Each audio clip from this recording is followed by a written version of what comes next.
Story 1.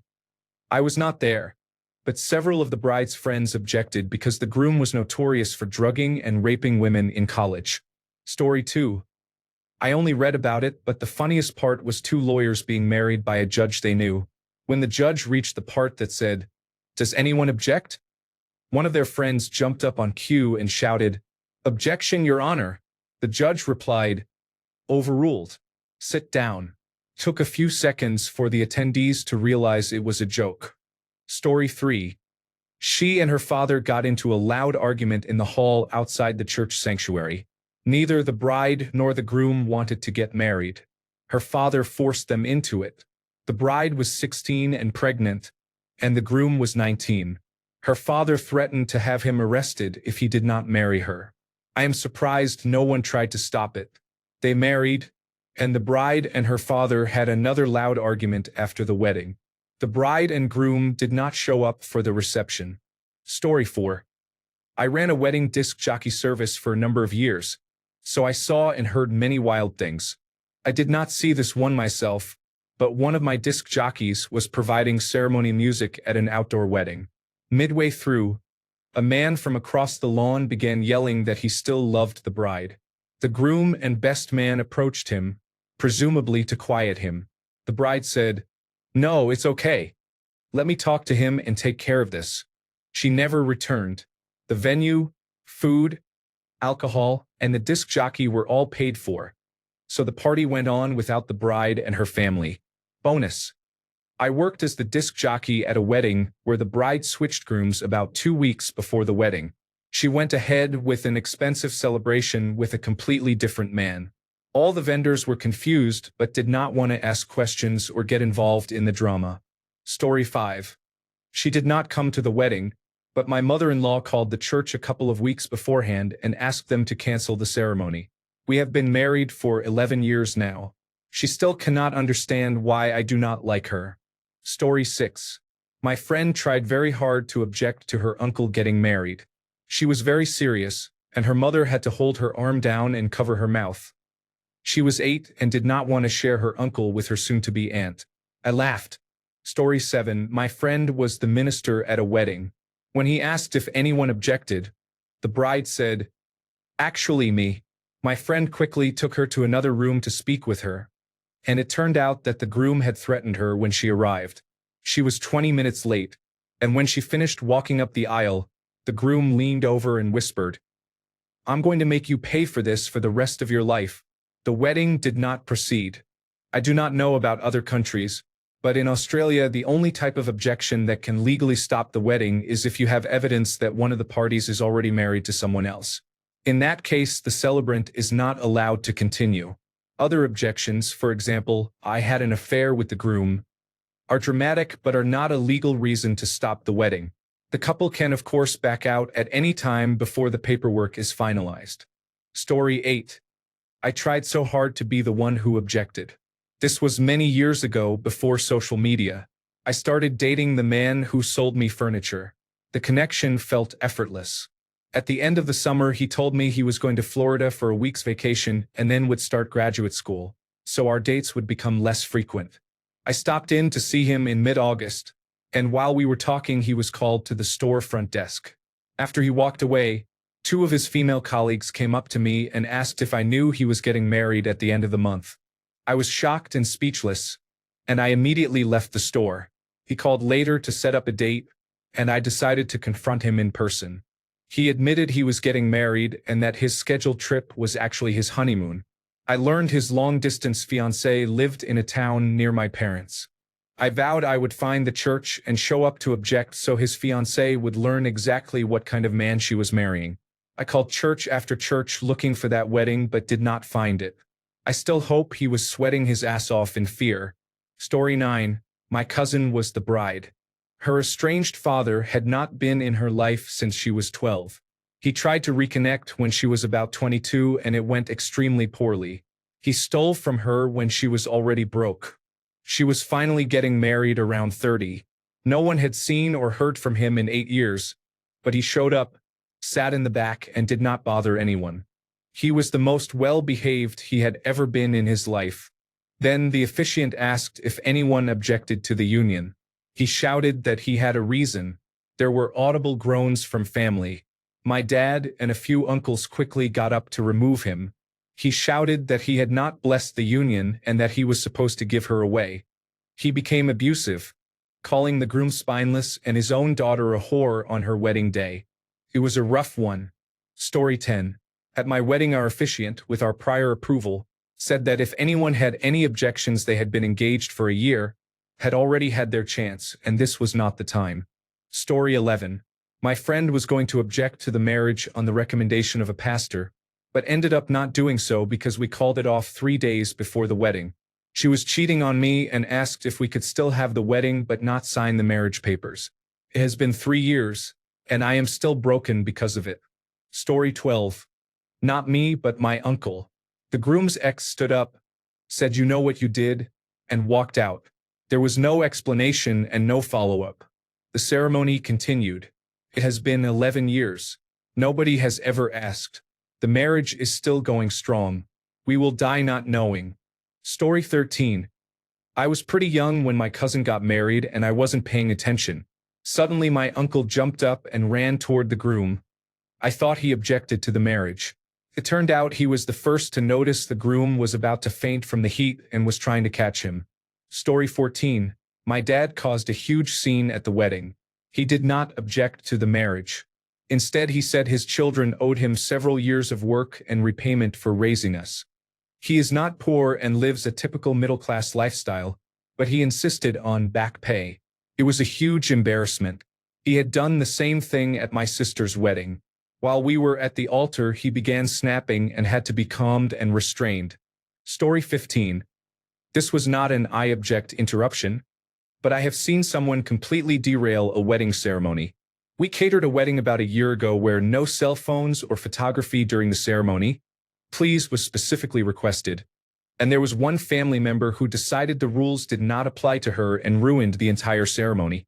I was setting up the charcuterie boards and appetizers for the post-wedding cocktail hour while the ceremony was in progress. About halfway through, I heard a lot of swearing and screaming. The music stopped and about 18 voices were yelling, "God damn it, Ruth!"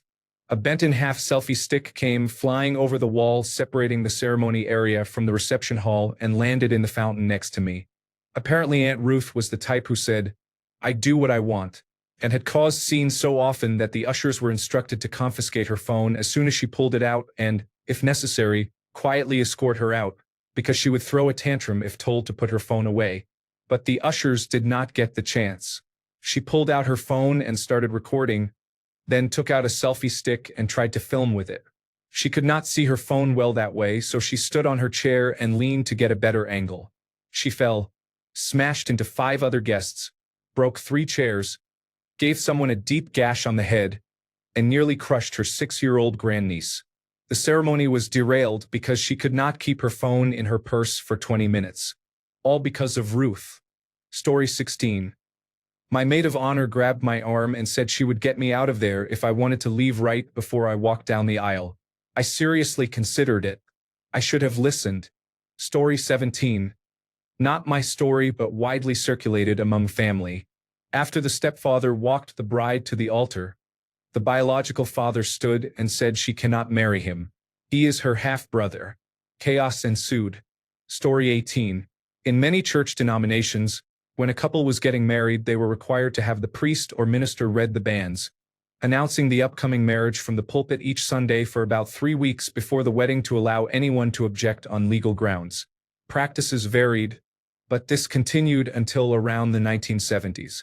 Story 19. It happened just like in the movies, at least the first part. During the ceremony, one man, the bride's best friend, stood up and said he had always loved her and that they should be together. She replied, "No, we can talk after, but no." For the sake of her marriage, she stopped being his friend. The groom was not okay with it either. The bride and groom have 2 children. The man who objected is still not married. That was awkward. Story 20. There was a real wedding at a pirate festival several years ago. Someone objected, and the bride straight up shot the person. It was staged, but holy fuck was it awesome. Story 21. I had an employee whose close friend married a spoiled, wealthy woman. The wedding was at a Four Seasons hotel and cost over $200,000, paid for by the bride's wealthy father. The night before the wedding, several people spent hours trying to talk the groom out of it. While they were doing that, she was intimate with her ex. They went through with the wedding but separated 11 days later, before leaving for the honeymoon.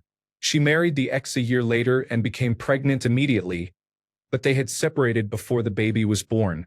Story 22. The best objection I've seen was from a cow. Right when the preacher asked, the cow in the next field let out a loud moo. When the livestock has a better sense of timing than your ex, you know the marriage is off to a good start. Story 23. A close friend told me she had driven to my wedding to stop it because she was in love with me. We had hooked up a few times but were never a couple. She changed her mind in the parking lot and went home. Story 24. Not officially, but in a way, twice. The first time I was 3. The tradition in the Episcopal Church is that the banns are read the 3 Sundays before the ceremony during the announcements, after communion when everyone is settling down. I chose the exact moment the Reverend finished saying the words to talk back to my mother, so the church heard, Miss Elizabeth Bennet and Mr. Fitzwilliam Darcy will be married here on Saturday, followed by me screaming, no! The second time was my best friend's wedding. There was a girl he grew up with whom we were all concerned about, to the point that some of us were asking, okay, who's going to tackle Lydia? During the ceremony, everyone was side-eyeing her, and then the Reverend asked the question. Just at that moment, out of nowhere on a clear, bright blue sky day, there was a tremendous boom and the power went out in the church. Even Lydia looked shocked. The groom hung his head. The bride started laughing. And when the power came back about 30 seconds later, the Reverend joked, you guys sure? And proceeded. They have been married for 15 years now, so I think they're fine. Story 25. Not me. My father had to. He recognized the groom as someone he knew from his hometown. The man was already married. Story 26. Immediately after my brother and sister-in-law's wedding ceremony, they walked out the church doors and were confronted by her ex-boyfriend, whom she had not seen in years. He must have intended to make a scene during the ceremony but did not follow through. It was a terrifying experience for my sister-in-law. The police interviewed him and then released him. It still gives me goosebumps thinking about it. Story 27. My stepfather's brother was an overly aggressive Christian who was always trying to convert people. Most of us avoided him. One day he walked into a Jewish wedding he had happened upon. During the ceremony, he got up to speak in an attempt to convert the couple to Christ. He told my mother he wanted to help the couple start their life on the right path by following Jesus. I heard the story from my mother, so I do not know exactly what he said, but he angered everyone and then simply walked out. Story 28. I went to a wedding where, right on cue when the minister said speak now or forever hold your peace, a baby started bawling. Story 29. My mother, who is white, told of attending a cousin's interracial marriage in the 1980s. The bride was African American. A white family member stood up and said it was not right and not natural. She was shushed, and an older family member dragged her out of the pew and out the door. Story 30. My friend's father told her she could say no as they walked down the aisle. She went through with the wedding. He used heroin, beat her, and likely raped her. He did not contest the annulment. Story 31. Yes, it was the best man. One of my closest friends married a woman he had been dating for only 3 months. The wedding was sudden with almost no planning. I was invited the day of the wedding and served as a groomsman. During the ceremony, the best man exclaimed that it was nuts and that they barely knew each other. Everyone stared awkwardly. The groomsmen and bridesmaids nodded in agreement, but nothing came of it. They have 3 children and have been married for almost 20 years. Story 32. I have a side note that is kind of relevant. My parents attended a wedding. During the vows, the minister asked if there was any reason they could not be married. The bride joked, "Well, I am a little tipsy." Immediately, the minister closed her book, said, "I cannot marry someone who is drunk," and left. The bride and groom and everyone else were left in disbelief. They ended up having to get married at the courthouse afterward. Story 33. My best man, who was a woman, tried to talk me out of my first marriage as we were getting ready to start the ceremony. I finally asked her if she was offering to step in. She was not. She had come to the wedding with her boyfriend. In retrospect, she was right. Story 34. There's a very funny sketch on British Broadcasting Corporation television called The Vicar of Dibley. A woman rushes into a church wedding shouting, "He's already married." To me, the future bride faints and everyone is shocked. The groom turns around and the woman says, "Oh, sorry, wrong church." Story 35. I did not object, but I tried to persuade a former friend to leave the groom at the altar for his sake. She was putting on her wedding dress while talking about the man she had slept with the night before. Their marriage lasted about 3 months before she left to move in with him and his father. Story 36. I went to the wedding of a couple I knew. It was a bad idea. They were young, devoutly Baptist and horny. He was an unmedicated schizophrenic. She was sheltered and naive and had some other form of insanity. We were in southern Louisiana at the Mount Olive Baptist Church. The preacher looked everyone in the eyes, one by one, as he very slowly said, "If anyone here has reason to object," with a look on his face like, "Y'all are just going to let this happen?" Story 37. The bride's father at my friend's wedding did not object verbally, but when it was time to give away the bride, he simply stood there and refused to let go of her hand for a minute. It was extremely awkward, and someone had to gently persuade him to release her hand. Story 38. I have not seen a full objection, but I saw someone stand up, look around as if about to say something dramatic, then sit back down. The tension in the room lasted much longer than the ceremony. Story 39. Oh shit. I was working security for a wedding a few years back. To this day, I'm still not sure what they needed a bouncer for. The night was quiet and calm until the mother of the bride gave her toast. She had a few glasses of champagne and was clearly inebriated. It started well with anecdotes about her daughter, how happy she was that her daughter was getting married, and thanks to the guests for being there. Then it pivoted to how disappointed she was in the groom as a choice for husband and how devastated she was that her daughter wasn't marrying her ex. The ex had cheated on her numerous times. The silence in the room was the loudest thing I've ever heard. I'm sure there was more backstory, but not the sort a security guard would ever hear. At that point, I went to find the liaison who had directed me. I'm not going to wade into that without direct instructions from my employer. I deal with drunks who do stupid things and gatecrashers. I don't get involved in family drama, and I especially don't eject mothers of the bride. I don't kick them out of weddings they are clearly bankrolling. As far as I know, she was taken somewhere private and the bride and groom proceeded with their dance. But the atmosphere had definitely shifted. I'm still gutted for those two. Story 40. My father, a pastor, told me that a woman stood up in the back and said the groom could not marry his new bride because he was still married to her. When my father asked the groom and it was confirmed, he stopped the ceremony. Story 41. There was a movie-like objection at my cousin's wedding. He was Jewish. She was not. His mother barged in mid-ceremony and asked him what he was doing. Some of his groomsmen dragged her out. I was standing at the door to the ceremony before it started when a man asked me when it would begin, so I told him. He was his mother's boyfriend, and that is how she learned when to plan her objection. I still haven't told my family. I felt partially responsible. Story 42. The week of the wedding, I took my best friend aside and told him I knew it might sound like a joke, but seriously, do not marry this woman. He should have listened. They divorced shortly after. It turned out she was more infatuated with the idea of getting married than with being married to him. He had supposedly given me veto power over his future relationships, but that did not hold. He is now going through his second divorce, which is largely his fault. Story 43. I was the witness at my friend's wedding in a town hall in their neighborhood in Barcelona. My Spanish is poor and my Catalan is non-existent. They went through the whole process, and when I thought it was over, the person leading the wedding turned to me and asked, "Do you object?" I did my part and loudly yelled, "No!"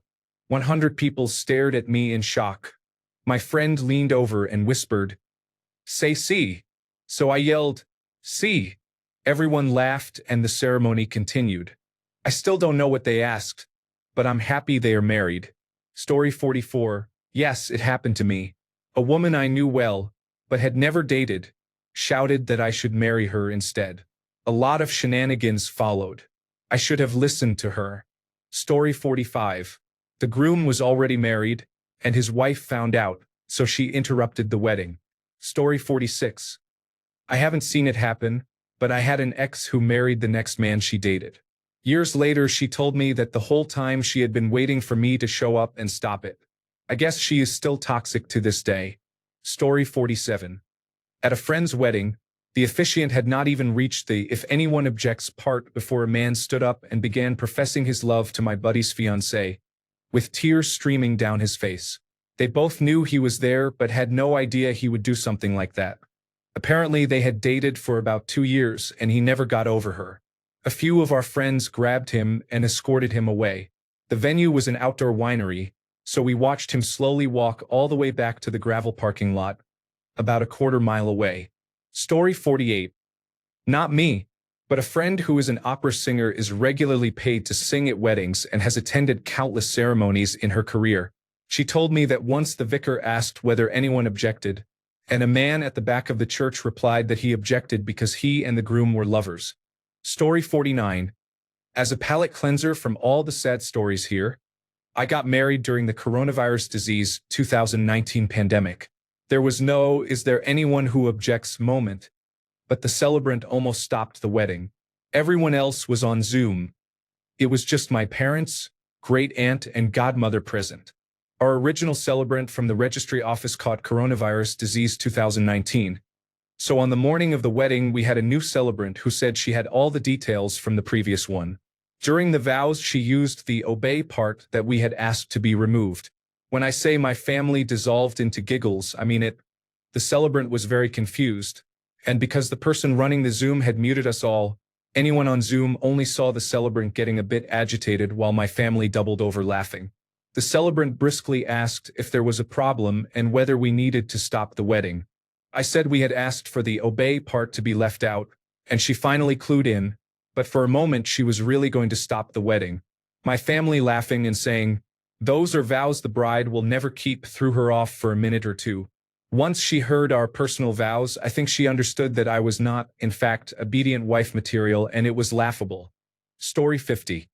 A coworker's girlfriend showed up at his wedding, with both families in attendance, while he and the bride were ready to say their vows. Story 51. My cousin had the pastor skip that line because her father planned to object. Story 52. When I was a kid, no one believed I was sick and just assumed I wanted to get out of a boring family wedding. Guess who vomited during "Does Anyone Object?" Because they would not let me go to the bathroom. Story 53. No. A woman who was in love with me called the morning of the wedding, knew where and when it would take place, and asked if I wanted her to object. I did not want to be shot by my future father-in-law. Fortunately, she met someone a couple of years later and has been happily married for a couple of decades. Story 54. I attended a wedding where my young coworker, age 19 and appearing younger, was marrying a 38-year-old man.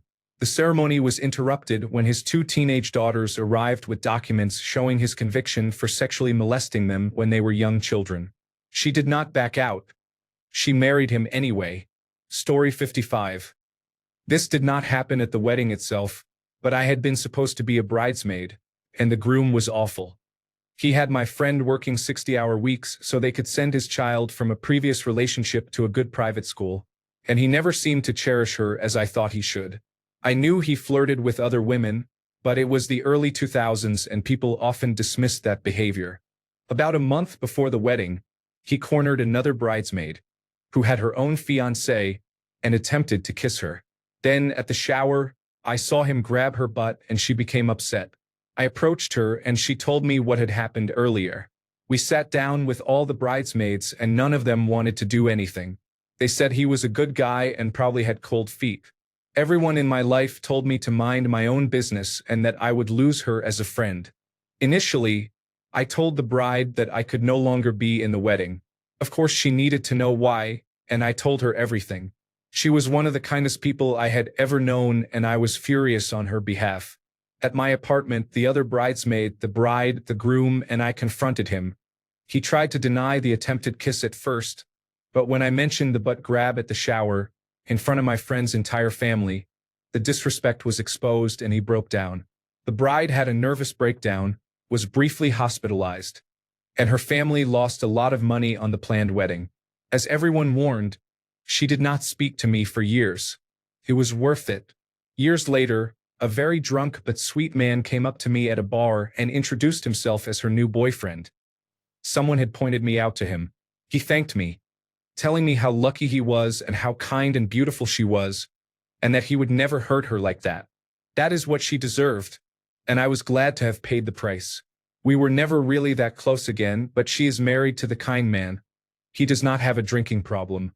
They have 2 children, a dog, a cat, and a white picket fence. It was all I ever wanted for her. Story 56. I am a retired minister. I conducted over 1,000 weddings. I refused to make that invitation. Story 57.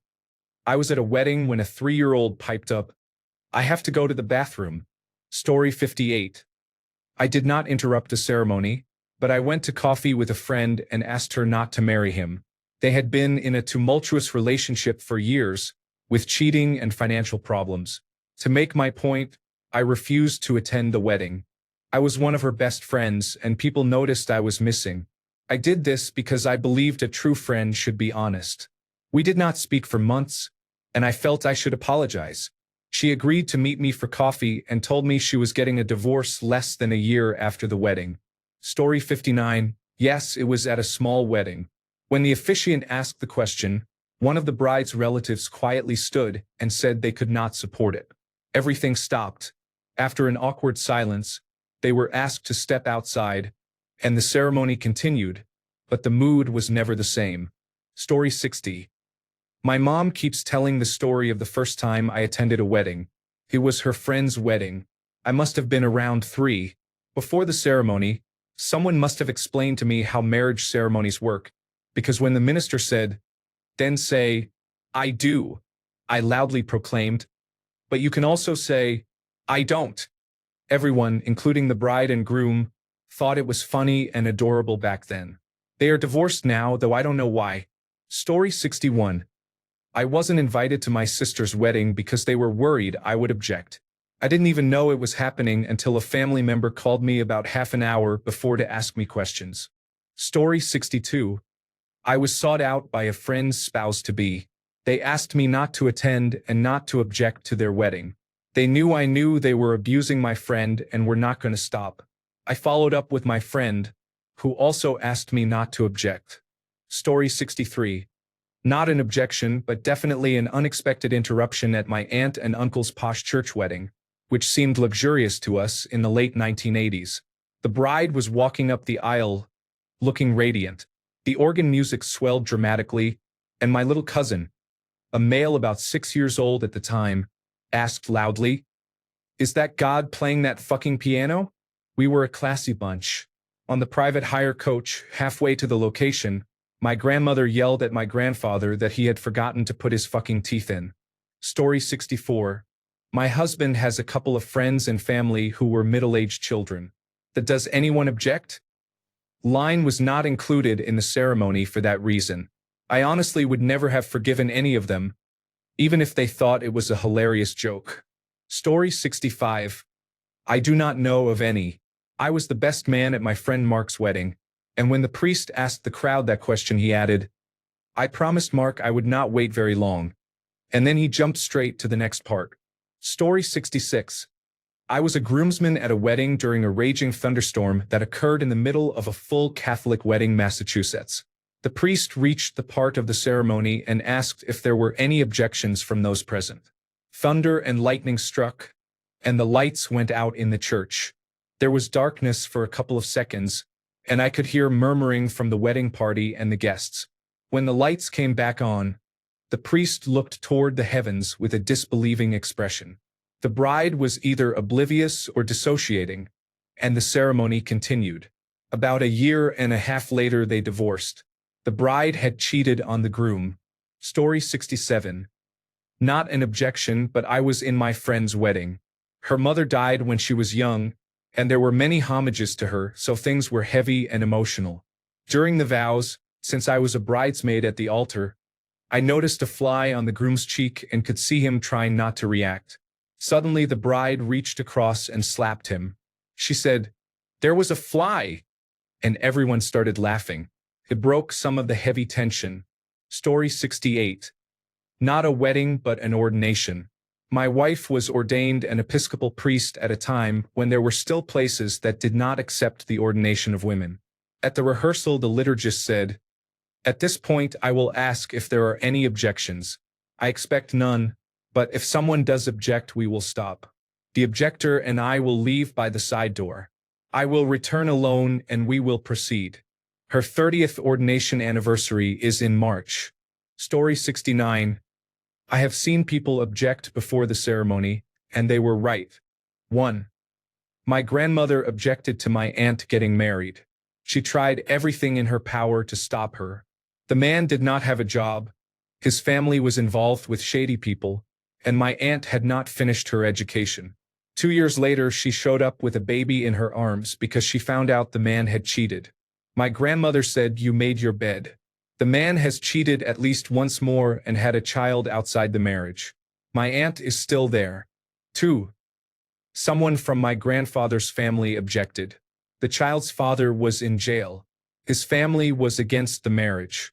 The entire wedding was like a Jerry Springer episode. I will eventually tell the story on the wedding shaming subreddit, but it is literally a novel. It was messed up from start to finish. They were right. I have heard disturbing things about the couple since then. Maybe she will have 2 children's fathers in jail in a few years. 3. Another uncle tried to stop him right before the ceremony. Apparently the groom was taking tequila shots to get through it, and he later told my mother what happened. He was told that he did not have to go through with the marriage, but he did. He has been cheating on his spouse since then. Story 70. My ex-wife's mother at the wedding asked me, "Are you really sure you want to marry her?" I should have said no. Story 71.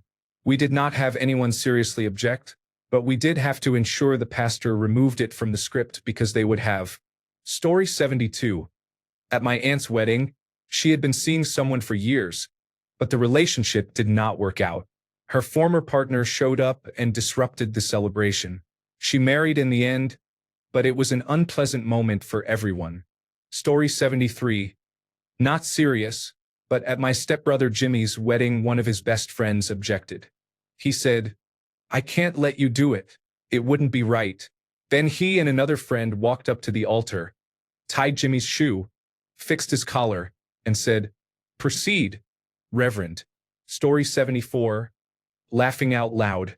My cousin objected during her brother's wedding because his fiancée had been sleeping with my cousin and was pregnant with their friend's child. The one my cousin and her almost sister-in-law chose. 2020 was a really weird year. Story 75. My mom did it during rehearsal and threatened to do it at the wedding. She was toxic. She got angry because my dad said, "I do" instead of "we do" when giving me away. She needed to be included, even though I wanted it to be a mother-daughter moment. Story 76. My uncle's wife tried to get married. They had separated but were not formally divorced. My uncle tried to contact the other man beforehand, but the other man refused and assumed he was just a jealous ex. My uncle went to the wedding and objected, saying she was still married. Needless to say, the wedding did not go ahead and they finalized their divorce. Story 77. At a college friend's wedding, an objector turned out to be a former partner who had not been mentioned in years. He stood up, said her name, began shaking, and the officiant stopped him within seconds. The groom did not even look at him. Security escorted the man out, and the wedding resumed about 10 minutes later. It remained uncomfortable afterward. Story 78. As an officiant, I began officiating for same-sex couples before they could legally marry. I have performed around 80 marriages over 15 years. I bypassed this entirely. I begin by asking everyone to stand and telling them that if they were invited, It is because the couple loves them. I say that, as the officiant, if anyone has an objection to why these two should not be married, the time for that was 2 weeks ago, so sit down and learn to choose your performative moment better next time. We are proceeding. For those who are here in love and support, I want you to do something with me. In that spirit of love and support for the couple, I ask the guests to stand, face the couple, and repeat after me. We are here in love and support, wholeheartedly and without reservation, to honor your union today. We swear to uphold and support your love in good times and in bad, in friendship and in family, for better or worse, through hell and heaven itself. So help us. Amen. Blessings. This bypasses so much nonsense and once caused an objector to break down in loud tears and be escorted out by ushers who had been warned ahead of time. Story 79. My wife and I added an element to discourage objections at our wedding. My wife is a former British Army officer, and I had met a really cool British officer at a North Atlantic Treaty Organization conference the year before. He attended in his dress uniform with a sword. The dress code was formal attire and military uniforms. When it came time for our officiant, a United States Army warrant officer who had been my drinking buddy during our time in South Korea, to ask if there were any objections, the British officer stood, came to attention with a loud stamp of his foot, drew his sword, pivoted left and right while scowling at the crowd, then sheathed it and the ceremony continued. We had only added the bit the night before after we had been drinking heavily. It was fantastic. Story 80. It only happened once. It went like this. Dad, if anyone objects to this union, speak now or forever hold your peace. His ex-girlfriend, who refused to leave but was allowed to stay on the condition that she did not cause a scene, drunkenly said, I have something to say, Dad. Anyone whose opinion matters? Story 81. It was not an objection exactly. My mother almost put a stop to my wedding. She was with me during the questions before the ceremony that I was legally required to answer. She would not stop answering the questions. We were told that if she spoke again, the wedding could not go ahead. Story 82. My aunt told me she did not approve of my wedding because my ex-husband was not of the church and she said we were unequally yoked. I found that very disrespectful and distasteful. I am not married anymore, but that had nothing to do with him or his values. He was a gem of a man. Story 83. In junior high, my father married my second stepmother at the courthouse. I won't go into all the details about not getting along with my stepfamily, but all of us kids and her mother were there. When the judge said if anyone objects they should speak now, I raised my hand. Her mother yanked my arm down and slapped me upside the head. She told my father later that night, but I told him my brother and I did not like it, we had never liked it and we were not going to. The judge had asked a question, and I was not going to lie to a judge in a court of law, even by omission. It took about 25 years, but he eventually divorced her. Story 84. I've never actually seen it, but when one of my ex-boyfriends got married, all of our mutual friends tried to get me to object. It was mostly because they disliked her and thought we were perfect for each other. But we clearly were not. We had broken up for reasons. Just because we stayed friends did not mean we wanted to marry each other. Even though I was invited, I decided not to go. She was okay with my presence, but given how annoying our friends were about the match, I did not want it to be weirder than necessary. By the way, they are very happy together. They travel the world and rescue and care for guinea pigs wherever they go. Story 85. A little flower girl said she was going to marry her uncle. She was 3 or 4 years old. Story 86. I went to the wedding of a couple of college friends, Cleo and Terry. A woman burst in during the objection and said Cleo was her boyfriend and that he had been with her the night before. Everyone in the church gasped. Cleo started saying no, no. The pastor told everyone to calm down and asked the woman to come to his office to talk with Cleo. The bride was still standing at the altar. We whispered among ourselves, shocked and asking why. What was wrong with Cleo? Why would he do this? The bridesmaids crowded around the bride. The pastor came out and asked the bride to go back with him. Eventually Cleo and Terry came back out. The pastor said everything was resolved, and they were married as if nothing had happened. We did not see the other woman again that day. It was unbelievable. Story 87.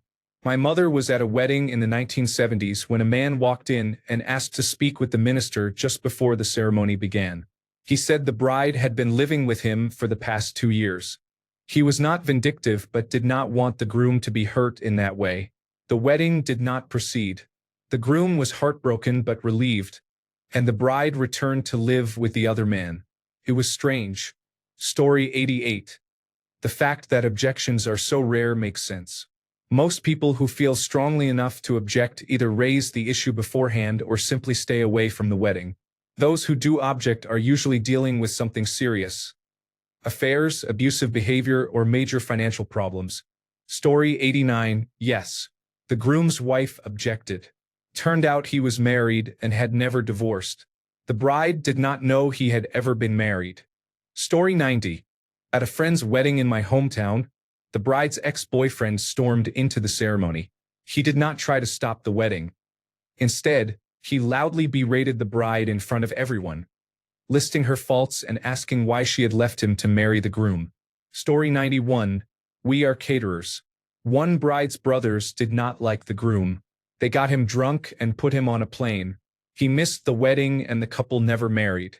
Another bride's groom had a stepmother who was upset that her name was not on the invitation and would not let it go. The bride asked the groom to handle his stepmother. He did not, and about 2 weeks before the wedding it was canceled because the stepmother would not let it go and the groom would not stand up to her. Story 92. Back in grad school, my colleagues were convinced I would stand up and shout that the bride was a man at their wedding. It was long enough ago that such a thing would have been scandalous, particularly because it was a full Catholic wedding in a cathedral. People were prepared to intervene, even though the thought had never crossed my mind. I did, however, get blamed for something else entirely that I had nothing to do with. Well, I was involved, but I was not the one who goofed. I had actually abandoned my diabolical plans after a bit of common sense arrived unexpectedly. As a 20-something, common sense and I were not often on speaking terms. We were tasked with decorating the bride and groom's car, and, being broke grad students, their car was a complete piece of junk on its last legs. I had intended to wire smoke bombs under the hood to go off when they started the car so they would think the car had died. I scrapped the idea because it was too dark and I feared I might cause real damage. Instead, we decorated the car with ribbons, balloons, and confetti in the vents and so on. Standard stuff, harmless if a bit annoying to clean up. My partner in crime decided to try to tie a bow to the steering wheel. In the dark, she did a really lousy and messy job, tangling ribbon everywhere. When the happy couple left, instead of removing the mass of ribbon, they just drove off. Apparently, that was a mistake. At the first turn of the steering wheel, ribbon was pulled into the mechanism. Left turn, the blinker started going. Right turn, the wipers. Then the horn went off and would not stop. They were driving down the road with the wipers and blinker going and the horn blaring, in a car decked out with balloons and just married written on it, so people were smiling, honking back and waving, cheering them on. They were less amused and had to pull over and yank the wires on the horn to make it stop. They were completely certain it was me. I must have had a reputation for mischief. Great memory, though. Thanks for giving me an excuse to relive it. Story 93. No. I attended a wedding where a dog barked outside the church during the part of the service when the officiant asked if anyone had any objections. It was a sign they should have heeded, because the marriage ended in absolute disaster. Story 94. I was not at a wedding. I was at the city office for marriage, birth, and death records, waiting in line. An older man ahead of me was trying to find out whether 2 people he knew had already registered their marriage. He wanted to file an objection because they were first cousins. The woman at the desk said she could not disclose that information, and he became animated. He felt strongly about objecting. Story 95. I was attending a wedding as a guest. When the officiant asked if anyone objected, someone pulled the fire alarm. Nobody evacuated, and they finished the ceremony while the alarm continued to sound. Story 96. I have a story about this. Some friends had a destination wedding on a well-known island, with about 75 to 100 people attending. Everyone paid for a 4-day trip to attend the rehearsal dinner the night before, celebrate the wedding, and then stay a couple of extra days to relax and enjoy the beach with the newlyweds. The night before the wedding, the groom got cold feet and told the bride he didn't think it was the right fit and that he had been talking to another woman. She made him stand up at the rehearsal dinner and tell their friends and family that the wedding was off and that it was his fault. The next day, none of us knew what to do, so most of us just enjoyed the island activities. Around midday, the ex-bride joined the group with a big smile, saying she had dodged a bullet and was happy to start the next chapter of her life. We ended up partying for 2 days with everyone except the ex-groom. The groom never left his room and left for the United States on the night the wedding was supposed to happen. The ex-bride got cozy with a local and stayed a few extra days with some friends before heading home. By the time she returned, he had already moved out of their apartment and was living with his parents. It was a messy situation because many friends and family had been close for years. I was mostly on the bride's side, but I still hang out with some of the groom's friends and family. I haven't seen the groom since the rehearsal dinner. This happened almost 10 years ago. Story 97. In my diocese, if either the bride or groom is seen drinking alcohol immediately before a Catholic Mass or even smells of alcohol, the priest cannot officiate and the ceremony is canceled. Story 98. I went to my cousin's wedding, which was held inside a house. When the officiant asked, "Does anyone object?" the cuckoo clock went off and said, "You're cuckoo." Story 99. The brothers of the bride beat the groom badly in the church parking lot. We are hillbillies. It is not unheard of. Story 100. During the Soviet era in Russia, 2 witnesses were required to confirm that the bride and groom were mentally competent and marrying voluntarily. Parents tell a story about a friend's wedding when one witness, who was the bride's best friend, claimed the bride was insane and refused to sign the documents out of resentment. The wedding had to be postponed for a month. Story 101. Lightning struck the steeple during the vows and concrete fell onto several guests' cars parked nearby. For people who were religious, the guests were surprisingly unfazed. At the reception, the bride's mother became very drunk and began her toast with, "The bride had to kiss a lot of toads before she met the groom." I also learned that my dad had leukemia that weekend while I was 8 hours away at the wedding destination. It was a very big weekend. Story 102. I know of quite a few, but it was mostly because the men were married, engaged to other people, or one or both lied about something. Story 103. No. Most officiants skip that part altogether, as it isn't needed in this part of history. Story 104. My cousin tried to do the speak now or forever hold your peace bit as a joke. The silence that followed was so loud you could hear the mortgage payment for the venue. He is now known as the reason we skipped that line. Thanks a bunch for sticking around till the end of the video. Remember to subscribe, and until next time, stay awesome and goodbye.